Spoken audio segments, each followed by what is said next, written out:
So what do you do when your favorite translation of the Bible doesn't say what you want it to say? Just do what Billy Graham did, switch to another translation, which is what he did when writing about homosexuality. Hi, I'm William Stell, and I'm a scholar of religion and sexuality in the U.S. and the author of Born Again Queer, A History of Evangelical Gay Activism and the Making of Anti-Gay Christianity.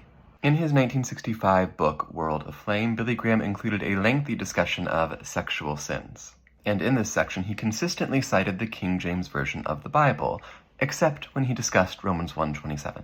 According to this verse in the KJV, men who had left the natural use of the woman and burned in their lust one toward another had received recompense of their error.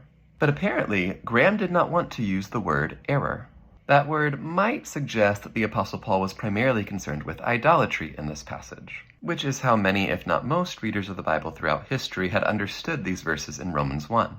But Graham wants you to think that this passage is primarily about homosexuality, so he switches to a different translation.